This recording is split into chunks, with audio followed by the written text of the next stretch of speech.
Welcome to the deep dive. Today, we're jumping into some really fascinating source material. It kind of forces you to question a big assumption we often make about success. Right.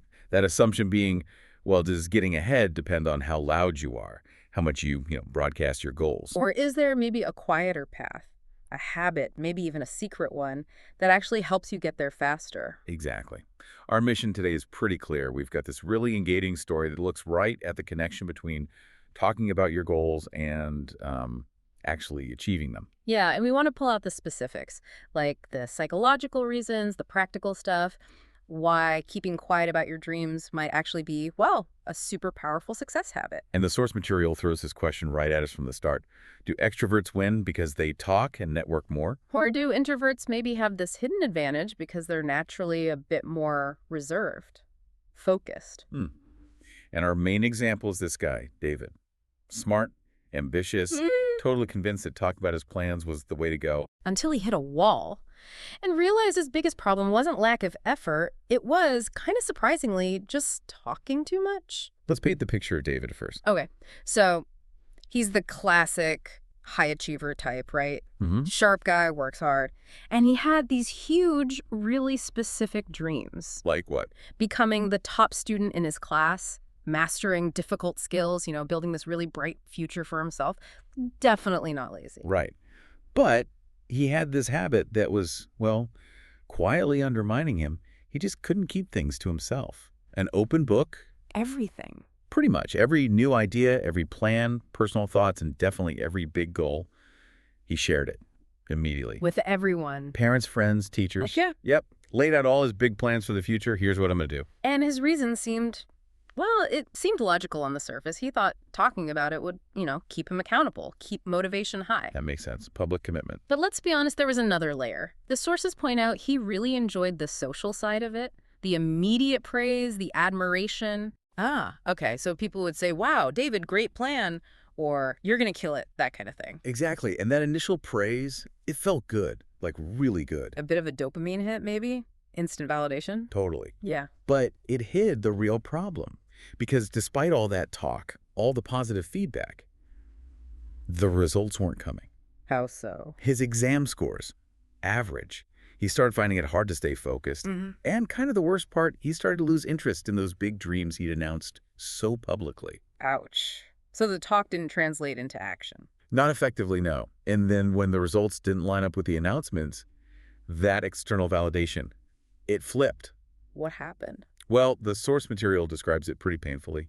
David started feeling down. And some people, maybe the same ones who praised him initially, actually started to mock him a bit. For the gap between the words and the results. Yeah. Like, oh, David's talking big again. That's tough. So like a burnout, but driven by talking about it all. Seems like it. And when he finally talked to his grandfather about feeling stuck and losing interest, what did the grandfather say? The response was really direct, unexpected. He said the reason David was struggling wasn't lack of talent or effort. It was because he was sharing his dreams with everyone. Wow. Okay, hang on. Yeah. Because that flies right in the face of so much modern advice, doesn't it? Yeah. Get an accountability partner. Post your goals online. Tell everyone. Exactly. It's supposed to help. So how do we square this idea of protective silence with, the standard advice about public commitment? Okay, that's the deep dive right there. The grandfather's wisdom wasn't just pop psychology. It came from practical experience, learned partly from this successful farmer named Thomas. Thomas the farmer. Got it. So David's grandfather laid out two main dangers. First, the practical stuff. When you talk too much, you open the door to negativity. How so? Well, not everyone's rooting for you, right? Yeah. Some people might consciously or unconsciously try to discourage you, plant little seeds of doubt. Are you sure you can do that? Okay. Protecting your motivation from the critics. That makes sense defensively. Right. But the second practical danger, this one really stood out to me in the source.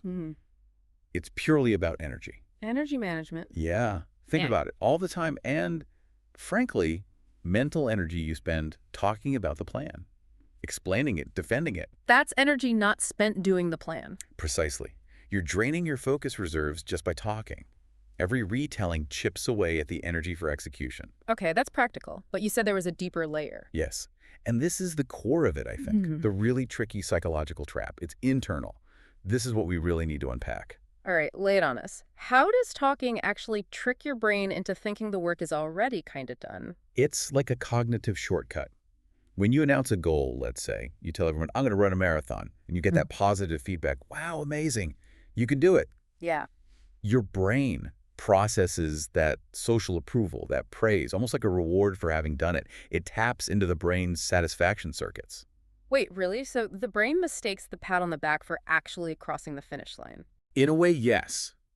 It confuses the social validation with actual achievement.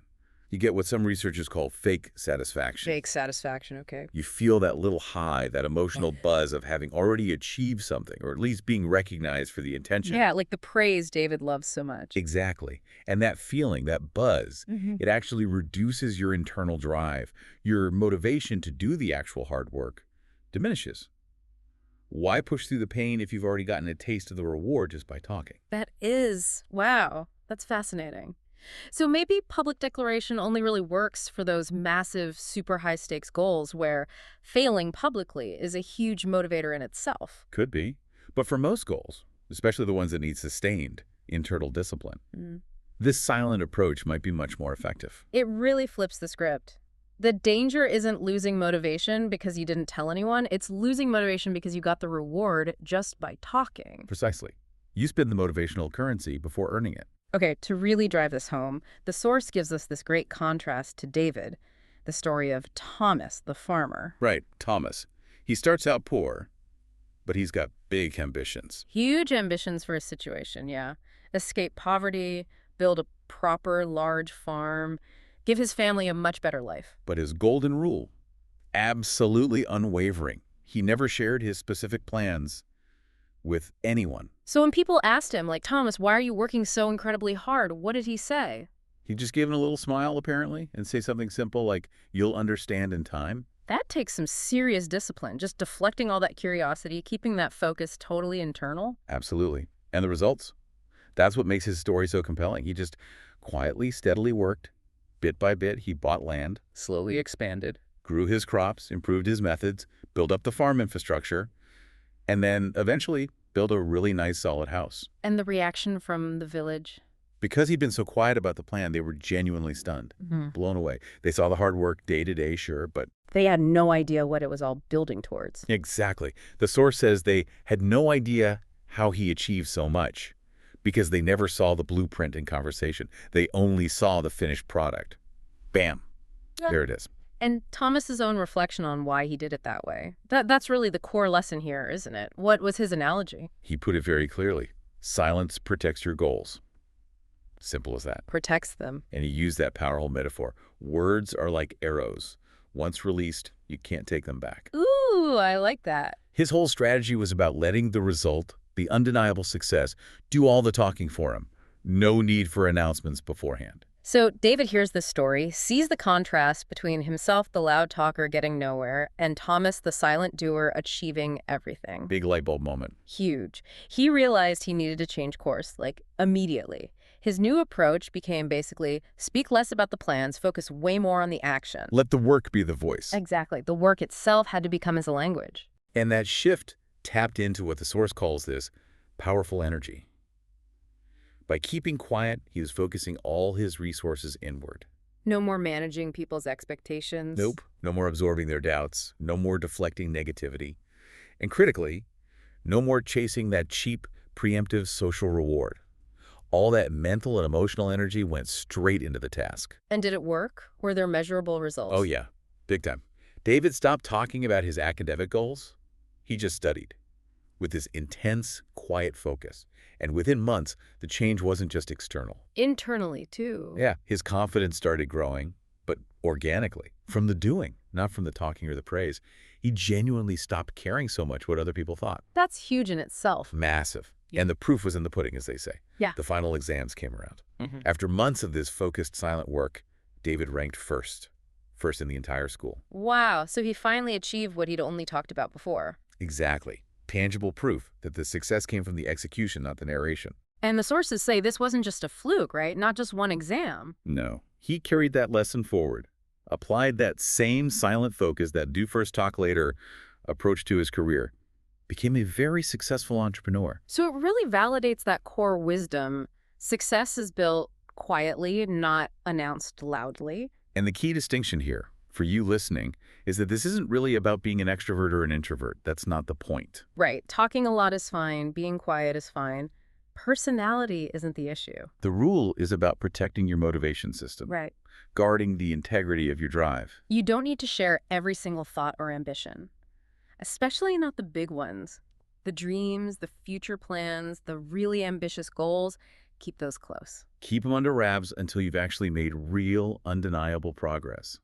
Because talking about them too early gives you that. That fake satisfaction. Right, that toxic little reward that actually slows you down. So the final instruction from this whole body of work is actually really empowering when you think about it. What's that? Build yourself up so strong, make your foundation so solid that your work becomes your language. And your success becomes your answer. No explanation needed. Yeah. The lesson is simple, but kind of revolutionary in today's share everything world.